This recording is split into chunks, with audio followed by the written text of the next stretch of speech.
The number one inhibitor for cloud adoption is the DevOps toolchain. This is a quote by Anthony Skipper, Managing Director and Head of Core Engineering at UBS.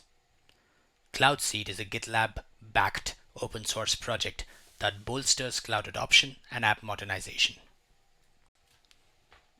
GitLab is the one DevOps platform that is used by customers for their entire software delivery and DevOps lifecycle.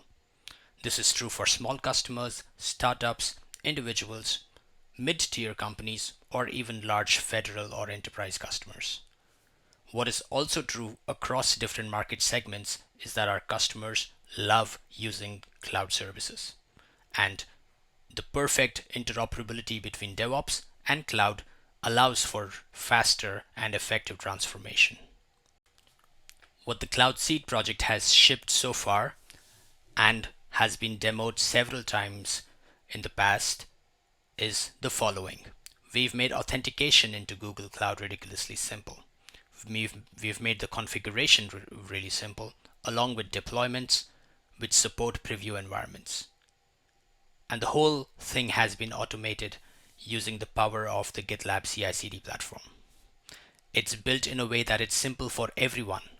You don't need to be an experienced DevOps engineer to set up these application deployment pipelines, and you don't need to be an infrastructure engineer to provision resources. All of this is made possible while respecting your organization's permission and authorization model. And we try to embed best practices by default. In this video, I'll share the results of a database proof of concept that we've done as part of Cloud Seed. Notice this boldened statement. Ridiculously simple databases. Databases, using cloud databases should be extremely simple through the GitLab web UI. We want to support the three big relational databases, that is Postgres, MySQL, and SQL Server. And the use cases that we like to address are app modernization and cloud migration, that is moving a traditional app to the cloud. Relational databases are still widely used among enterprise and open source applications. We want to support those. And they are an excellent solution for several types of modern application development needs as well. So these are the use cases we want to support. All right, let's begin with the first demo. We're going to look at the database tab and list of database services.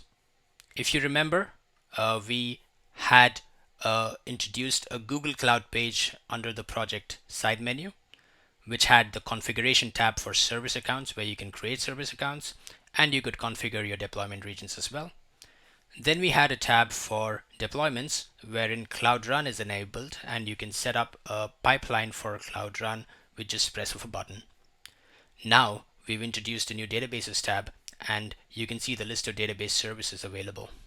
Cloud SQL for Postgres, Cloud SQL for MySQL, and Cloud SQL for SQL Server allows you to provision fully managed relational databases for these three popular and well-used database technologies. And then there's a bit of road mapping here where future database services being provided by GCP could also be added. Next, we look at provisioning Cloud SQL instances. If you notice, there is a Create Instance button right next to the service. We press that button, and if you aren't authenticated into GCP, it goes through the Google OAuth process. I grant permissions to GitLab, and now I see this form where I can select my GCP project. I can select which environment I want to create a database for. In this, let's say I want to create it for my master environment, and I can select machine types, and I can select database versions. Press the button, and that's it. Shedding a bit more light on what's possible, and here are the supported database versions and machine types. Postgres support is all the way from 9.6 to 10, 11, 12, 13, and 14. MySQL is the latest, of course, 8 is supported, as is 5.7 and 5.6.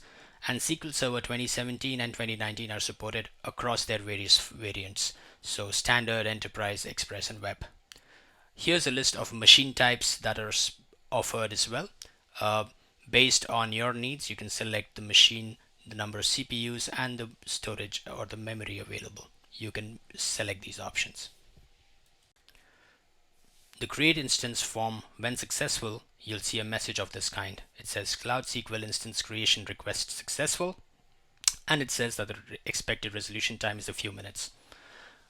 Provisioning SQL databases on GCP is an asynchronous operation. It takes 2 to 3 minutes, and therefore the information is presented in a way where you are informed that the resolution time is a few minutes.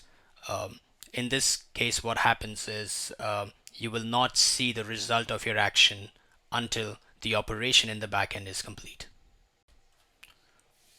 Once the operation is complete, you switch to the Databases tab and you scroll down and you'll see a list of instances available for your project.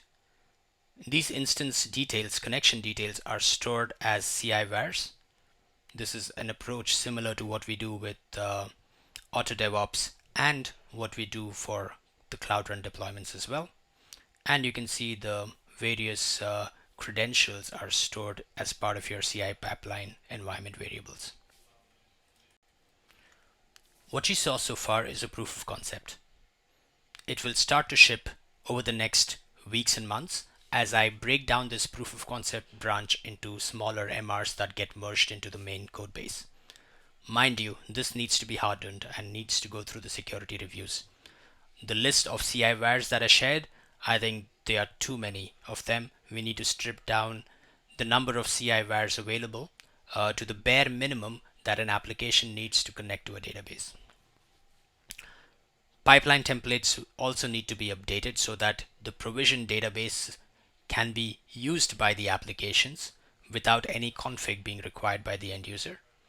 And finally, I'm looking forward to collaborate with the Cloud SQL team just as I did with the Cloud Run team. A short update on the Google app verification situation. The app verification has been going a bit slower than expected. The original request was dated April 26th, but now we're on top of things. We've taken care of all the tweaks we had to make on our end, and now the ball is in Google's court, and we'll keep everybody informed in form of these video updates on what's going on over there. The Google app verification step was required because GitLab now becomes the manager of your cloud resources and services. This is an additional scope, thus we needed to go through the review process. Thank you to David Smith, John Jarvis, Bartek, and Eric for your support in getting this prioritized and implemented the required infra changes.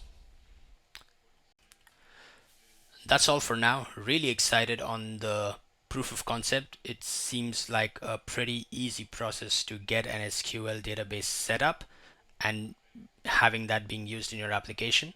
So hopefully we are successful in getting this productionized and released soon. Thank you.